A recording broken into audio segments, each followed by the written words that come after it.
The views and opinions expressed in this podcast are those of the individual participants and do not necessarily reflect the views of their institutions, employers, or affiliates.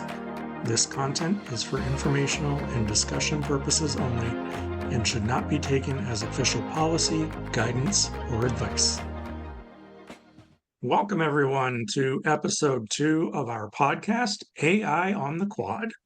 We're here to talk with thought leaders, trailblazers, and interesting people about how AI is impacting and transforming education.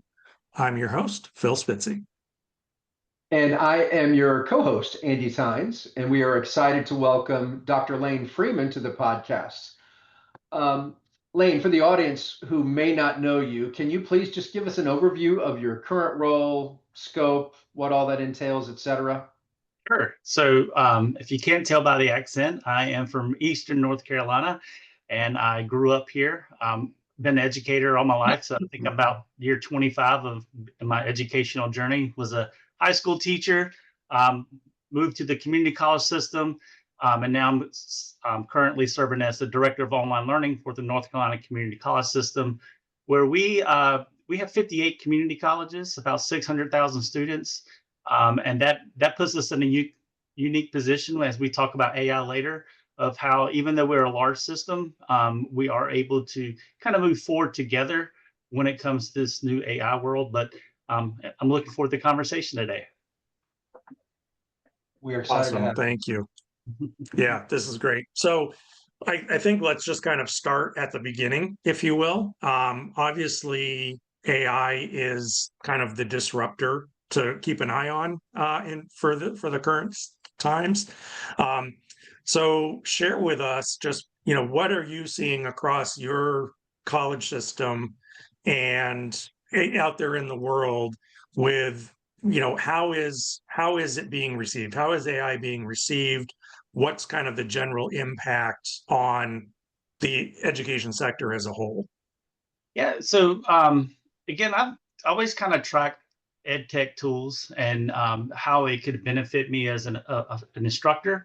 And I remember very clearly where I was when I experienced ChatGPT for the first time and realized this would be an amazing ed tech tool. But I also realized it just wasn't education that it was going to impact. It was going to impact white collar jobs in a huge way. And that meant we are going to really have to rethink the workplace, but also really what education looks like. And I think that's in a good way. And so throughout the North Carolina Community College System, because we are 58 colleges from the beach to the mountains, we have had opportunities to have convenings together. And so we were actually just recently worked with JFF, and I wrote the AI Guidance Handbook for the entire system so that we can all kind of get on the same page of where we need to go. Because there were, over the past year and a half, we really had pockets of faculty who are really resistant to it. And I understand why, to faculty who were AI champions that really wanted to take off with it. And so what I framed this as I visited probably about 45 of the colleges over the past year and a half, 2 years, took their feedback, answered their questions, and we wrote this guidance handbook. And then we had a Western meeting where we were able to take that handbook and dissect it and show up the impact on the workplace. And I think as educators, we're always thinking about preparing our students for the workplace. That is our ultimate goal. And so we know AI is going to be everywhere in the workplace. So we need to make sure our students know how to use it responsibly. And once we come to that conclusion, we know we have to embed it in the classroom so students are prepared when they get to the workplace to be on board with AI and understand that it hallucinates, understand what it can do and when it can't do, when to invite it to the conversation, when to keep the human in the mainframe of that. And so out of the 58 colleges, I think we had 50 that came, and everybody was really ignited and really fired up about going back to their colleges and at least having some type of policy conversation. I have 2 teenage boys, and I really want the teachers to be really clear about where AI lives in that classroom. And right now you have teachers who are scared of it because they haven't played with it, or they're worried about cheating and all those types of things. And really what I want them to do is talk to my kids. And I think about that with all students, just having that conversation about AI is not optional if you're going to be in the workforce. And so this is how we're going to use it. And this is when you should not use it, but also explaining the why behind I'm not allowing you to use AI. And so I think in the system in North Carolina, we're doing really well. The North Carolina's Department of Public Instruction also has a guidance handbook. They are really large. And so you'll still have pockets of districts who are outright still banning AI. Then you have some that are just like full in on it, like almost like AI teachers. And so that has been, that's kind of where we all got to get on the same page. But yeah, but I have been across the country up to, the Florida, to New York, Chicago, all these kinds of areas. And people are all kind of scattered. But when you can all share that vision, that collective goal of making sure that students are going to be ready for the workforce, then I think everybody's mind shifts a little bit to saying, okay, AI is one of those work-ready skills, a career-ready skills, one of those skills we have to have. So we need to be the ones having those conversations with students, because parents and colleagues necessarily don't know. They don't do the research and have the time to understand all the intricacies of AI. So I think the education place is where it can happen. And honestly, from a teacher's perspective, I wish that when I was in the classroom, I had this tool. I would completely flip the classroom to let AI do a lot of that teaching for me. I provide the prompts. I have students collaborate, another one of those soft skills. Have them question AI with those critical thinking skills, using problem solving skills. Those are all the skills that you're going to need regardless of what AI does. And so AI gives you an opportunity to reshape that classroom. That's great feedback. And by the way, it's also pretty consistent with what we hear from others around the country. So, but it does lead me to our next question, which is, what's your approach to helping faculty see AI more as augmentation as opposed to a replacement? Yeah, so I think what helps me is because I have been a computer teacher all my life. So I taught introduction to computers for forever. And so my framework has always been taking computer technology and breaking it down into simplest forms, and then trying to help other people understand that. And I think that has helped with this AI stuff. And just to be honest, I make the first hour of my AI sessions just really fun. When you have people who are reserved, don't want to use it, but when you can use it to create a song with them, to create an AI video with it, or take an old photo, colorize it, make it move, what you do is you get people laughing, and I think that gets them disarmed a little bit to be, okay, let's see what this can do, and then showing them how they can use it to make their job easier, to get some of their hours back. And the more they use it, and I always say you don't have to use it just at work, you can use it in your daily life. Learn how to prompt it. I think the rule is, if you spend 10,000 hours on something, you become an expert in it. So start working towards those 10,000 hours. It doesn't have to be in the classroom. It can be outside. So getting it to act as a lawyer to help you write a VA disability claim or some type of area like that, or travel agendas or whatever, you learn how to prompt it well.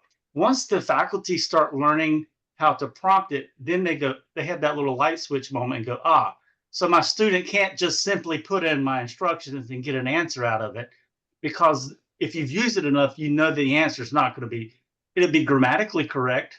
It will have all the spelling correct. The citations will look accurate, but that doesn't mean they're true. Doesn't mean that citation exactly really exists. And so I think their intimidation from AI kind of scales back a little bit, and they go, okay, how can I embed this into a course and make it really engaging and get students actively involved in the learning process? Yeah, I want to go back to a point you made earlier, because I think it's key, and it really, in my mind, it kind of defines the age that we're in. It's kind of an extension of the information age to the explanation age. I like that. Right, where you and when I participated in the EDUCAUSE course that you led, you called that out as well. Telling them the why is really important because it helps them just frame the context. And I've had that in the back of my mind for actually years. When I lived in Syracuse, New York, there was a section of I-81 interstate that goes through the city, and there are some very sharp, elevated curves going through the city, and the speed limit goes from 65 to 45, but they don't tell you why. And there are so many people that speed through there and sometimes crash or cause an accident. Whereas if they had just put up under that speed limit sign, sharp curves ahead, how many more people would acknowledge and reduce, their speed? So I think that that's a crucial point that I think we all should internalize is the why. The why is equally as important. I love that example. Humans want to know why. I mean, again, if you have children, if they want to know why. Why can't I go do that? Sometimes, when I was coming up, it was because I'm your father and I told you so. Right. But now I try to spend a little bit more time. The reason why you can't go 80 miles an hour in this curve is because you're likely to die. And everybody goes, oh, okay, so I'm going to follow your rules. That goes to the same thing about AI. I'm not going to allow you to use AI to write your first draft. But you need to explain why, right? It's because I want to see your thinking. I want you to maintain your voice when you do this. And yeah, as long as you're using AI to be your voice, you're never going to improve. And so I think keeping that why behind why you do what you do and when you allow AI and when you don't is so important, Phil. Yeah, agreed. And I fully enjoyed the kind of icebreakers that you did in that course with, creating the song from the feedback that the participants had given. That was fantastic. I also read, through the comments of the course, there was a use case, and I, again, never had thought of it, but it makes perfect sense. I've got these, 3 or 4 ingredients in the fridge. What dishes can I make? Right. Mind blown. It's something as basic as that. Dinner solved. Fantastic. So, And that's typically, I think that's why I tried to bring and I try to allow people to share how they use AI because our limitations on what AI can do is typically limited by what we think it can do. And so, the NBA just started up, and my kid is a Luka Doncic fan, and so we used to be Mavericks fans. I still kind of am, but then we had to follow the Lakers. But anyway, just thinking, okay, well, how can AI help me organize this? I'm always thinking about AI. So I got it to. I went to Perplexity, had it build a schedule for me, right? So Lakers play who, what time, when, what channels, and then my next leg. Well, AI knows how to write code. Can you write an ICS file so I can import this into my calendar? Sure, and then it does it. And so again, just asking AI. And typically, what's funny to me is my buddies that I text with, and I know a lot of us have college buddies that you always stay in touch with, and we text on a daily basis, and they knew I was into this AI world. They got where they were saying, hey, Lane, can AI do this? I would literally copy their text messages, put it inside of AI, and give them the same answer. And quickly they learned, oh, I can go to AI and ask.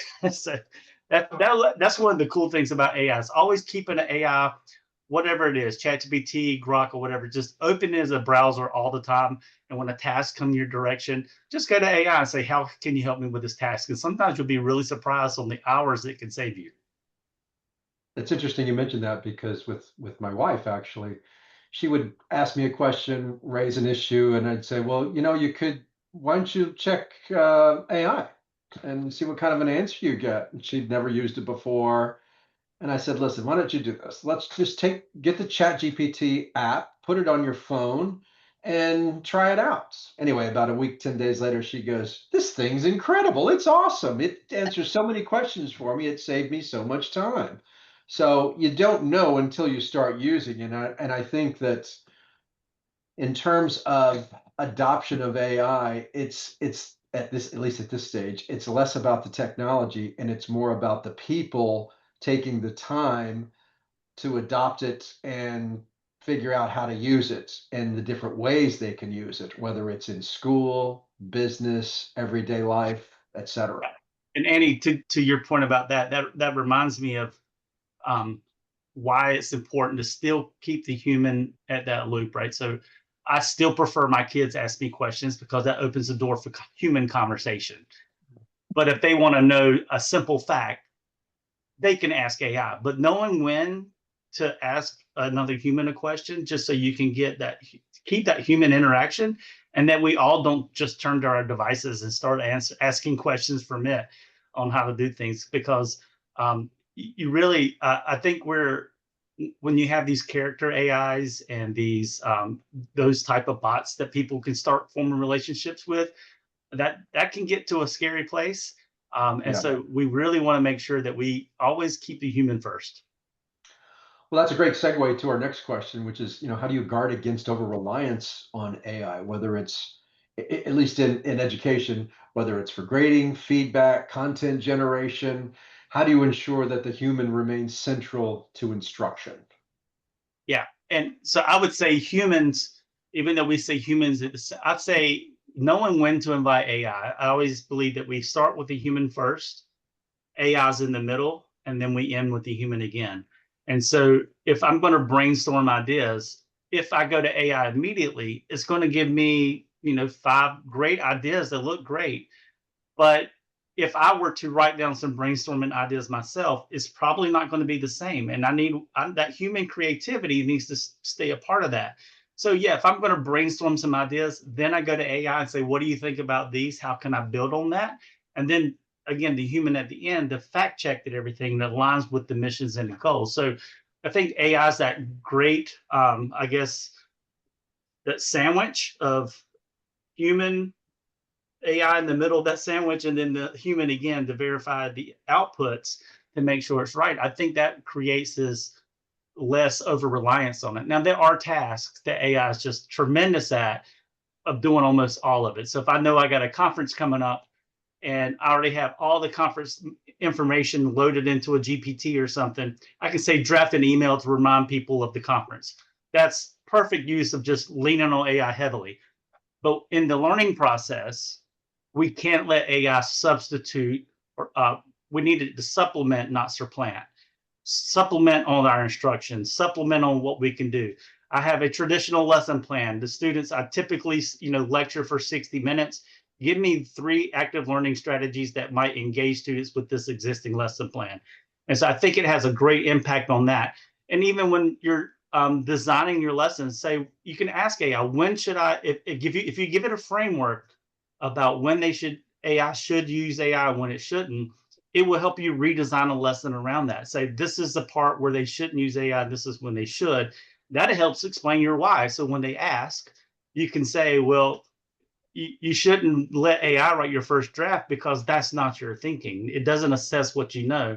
And again, in the classroom, I love the acronym FAIL as the first attempt in learning. And that's usually where our students learn. I've watched students write code before. I knew the web page wasn't going to work because they left off something in their code, but I let them make that mistake because once they had to go back and find that mistake and fix it, they were less likely to make that mistake again. If you just go to AI first and let it write the code, then when it makes a mistake, it's really hard to find it and fix that mistake. And so that's where us as educators and instructional folks, we have to be able to understand the learning process, the metacognitive process, and help students understand, again, that why, not to be over reliant on it. Because when you get to the workplace, you'll be able to use it, but the more you know your content, then the better your questions are going to be, which means the better your output is going to be. Absolutely. Awesome. Yeah, that makes a ton of sense. In terms of, folks who are just getting started or they've been resistant, but they're curious. In the context of higher ed, what are 2 or 3 first moves that you would recommend for people to kind of get momentum, start building up some momentum and comfort level but at the same time minimize risk? Yeah, so I would say one of the things you could workshop with faculty is say, let's bring in some existing lesson plans and just let's sit down and work with AI on that. Upload your lesson plan. Ask it to make sure you're teaching at Bloom's level 5 or 6. Help me generate questions that use case scenarios instead of multiple choice questions. Those types of experiences for faculty, they have these aha moments of again, what we should have been doing in the classroom all along is it's getting students engaged. I've always said that the person doing the talking is the person doing the learning. The person doing the teaching is the person doing the learning. We can flip that with AI, and we can ask AI to help redesign some of those things.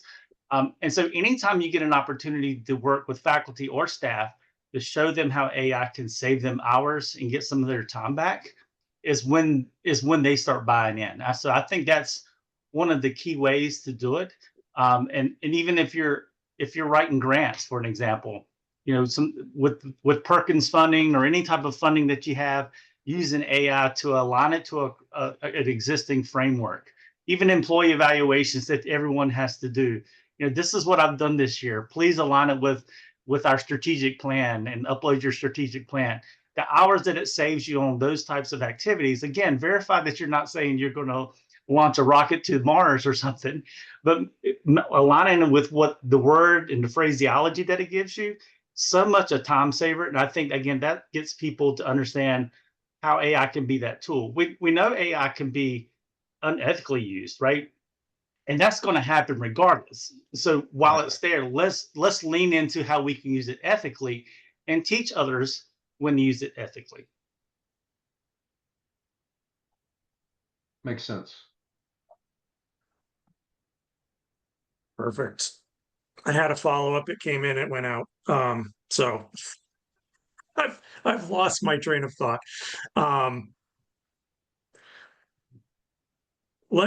It may come back to me. So let's shift gears slightly. And this is really because Andy and I have long-running careers in ed tech and end user computing products. So we know that world in terms of when it comes to evaluating new tools, right? Where they fit, how you examine or build value, et cetera. Can you share what you're seeing or what you're hearing or even what your own approach might be to evaluating different new AI-enabled platforms and software and tools? Yeah. So and I can speak to the large language models that I've experimented with, and so I'll go to a ChatGPT and try that out. I'll hear something about Claude, and I'll try that out. And so all I've really found in that space is that one outperforms the other. A month later, the other one outperforms the other, and so it's really generally just kind of sticking with one. I also realized that this is the worst version of AI that we'll ever have. It just continues to kind of get better. But the tools that a lot of the tools that we see that are helpful are sometimes that way of a gateway to get people to understand what AI can do for them. So there's some tools that and a lot of them tap into the API of like ChatGPT or something to that effect. How just being able to click a button that says, I'm doing a lesson plan on this topic. Can you get me started? And so them seeing those tools is helpful. And so I think it really depends on what discipline you're in, what workspace you're in, on what tools might help actually package the prompts around it. And so I know when I talk to paralegals, they use a tool called CoCounsel, for example, and that's narrowly trained on legal language, less likely to hallucinate because it's only focused on legal language. And that is a phenomenal tool for people to get through what they're trying to do and have spent hours on. And so each discipline will probably, I think what we'll find is that some of these AI tools focus on a very narrow specific field and will work best for that industry. I think in education, because there are so many of them out there, it's really what people start the user interface they get comfortable with. But typically when I'm doing my trainings, I stay agnostic towards the tools because I know that, if you've been following along, like Gemini's VO3 was the video tool for 3 months until Sora 2 came out. And so just getting locked in on one isn't always you always kind of need to be looking into the future and what could be done. But I think, as we look at tools as well, as far as instructors, online learning is going to be a challenge because it is so text-based. And yes, there's very little human interactions with that. There should be more in the online space. I think that's probably why there's a retention gap in that space. But there are AI tools now that are coming out that require students to talk about their learning. And then AI is analyzing their conversation, giving the student immediate feedback to why their conversation wasn't as high level, and they should start interjecting more during their conversation. That instruction and that data comes back to the instructor. And so, although we're in the online space, we are seeing the large language models substitute students' writing. We are also seeing ed tech tools come along that are not only, I would say, ensure students are learning, but almost getting back to where we should have been, where students are able to talk about their topics and not just write about their topics. So I think that's kind of my key takeaway of as far as evaluating tools is how much work does it take to learn it? Does it already tap into what I know and understand so I can evaluate it? And then does it keep the human in the loop as well? Well, that kind of leads me to my next question with regards to the 50+ community colleges across the state. You talked about this a bit earlier in terms of some are adopting now, some are just totally staying away from it. What percentage of those 50+ schools would you say are dipping their toe in the water and starting to adopt, whether it's the large language models or other AI tools like the one you just described, the paralegal tool? What percentage would you say are at least getting started, and then what percentage are still in that I'm not touching it for now phase? Well, speaking for the 58 community colleges, I can say about 18 months ago, we were probably around 60% that just didn't know what to do with it. Let's let the faculty make their own decisions on where it should be. And I think with our system office team and our president, Jeff Cox, doing regional meetings, I think we had 4 regional meetings where we invited people to come in to talk about AI as a disruptor. We got the presidents and the chief academic officers and the workforce officers on board. Okay, this is something we need to address. That was helpful at the same time when I was visiting colleges and just talking to the faculty who were eager to learn more. And so when I started off doing these presentations across the state, I would be in a room with 12 people. I would be in a room, I would do Zoom sessions that was small groups. And then as the leadership at the college saw the importance of it and started encouraging people to explore it, now I'm doing convocations in front of 150, 200 people to show that not only is it these AI champions or secret cyborgs, as Ethan Mollick would call them, they're now coming out of their shell and saying, here's how we're using AI to make our life better. Join us. And so we've gone from top down to grassroots, and we're starting to meet in that middle. And I think what's going to happen is the person not using AI is going to be the person I've actually heard faculty say, well, I'm only 2 years away from retirement. I'm just not doing it. Yeah, I can see that. It's definitely one of those, stick your head in the sand at your own risk, because it's going to pass you by whether you like it or not, even if you are 18 months away from retirement. Absolutely. There's a impact on how on your students and on how people view you as an instructor. Yeah, and I think it goes back to, again, building human relationships, building that relational capacity in the classroom. Not only is that a good skill for students in the workforce to know how to talk to someone, how to collaborate. I often joke that I'd have students that would skip all the other classes and then come to mine, and it wasn't because I was teaching computer science, because that was just a general education course they had to take. It was because of the relationship I had established with them. And I think now AI can allow us to focus more on human relationships and letting the other part take on, so that we can emphasize that. And I've often joke also that I do not want AI teaching my students alone, right? I want a human to be there. I want a human to notice when he's not my kids aren't feeling well, to be able to encourage them. Um, but I've also had experiences. I've had teachers with my kids that I almost would prefer AI to teach them. And so that goes to that saying, AI will not replace you, but someone using AI will. So the question is if you're a really good teacher, this makes you an excellent teacher.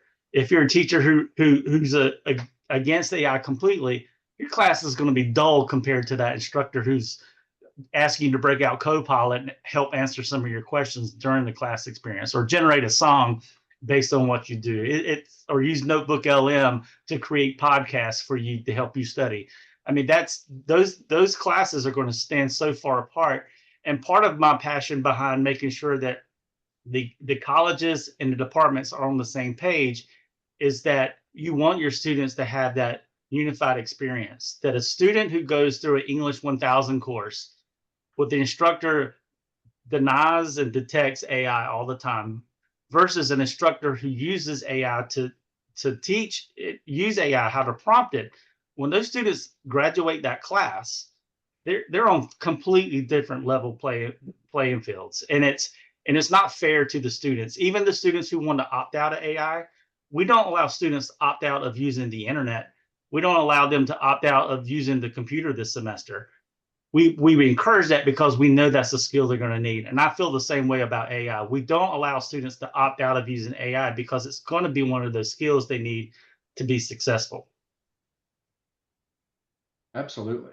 I mean, I know for one where Phil and I work, it's something that it's in the interview. It's part of the interview process where we are asking candidates their experience with AI to date. How are you using it? How have you used it in the past? Have you? And if they're already in the workforce, then it's like, it's give me some examples of how you've been using it. Because as you've seen, Lane, and as I've seen, for me, the biggest thing I've seen from it is just that it's such a time saver. For you, the example you mentioned earlier, just hey, write me an email that does X, and it can just do it beautifully so quickly and can save me 30 minutes easily, which goes a long way throughout the course of a day if that happens 4 or 5 times. Yeah, you find your most, for me, I think it might be different for most people, but I think our most creative moments during the day and when our brains are most wired to do work is earlier in the morning. And you can spend all morning just drafting emails, and by the time the end of the day comes, your brain's fatigued, you're a little bit fatigued, and your work isn't at that quality. So if you think about outsourcing some of that earlier work to AI, now you're using your most creative time and brain space to really things that you're passionate about. Because I'm not real passionate about drafting an email. I'm passionate about the work I do with students, and so I think it's that, again, the quality of life gets a little bit better, not just because you're able to do more, but you're able to spend more time on the things you do enjoy. Absolutely. Yeah, I like that tip in terms of, because you're right. I think most of us tend to be a little bit more creative, perhaps even more engaged at the start of a work day. I'm sure that applies to students as well. Class wise, I know I always struggled in classes right after lunch. Absolutely. Absolutely. Well, Lane, this is a good place to wrap it up, and we just want to say thank you so much. It's been a delight, really, really fantastic insights, and refreshing to see how positive you are about the future of AI in education. So for now, we'll conclude this episode of the AI on the Quad podcast, and until next time. Class dismissed. Thanks again, Lane. We really enjoyed having you today. And thanks for those of you who joined us today, and join us on our next AI podcast coming soon.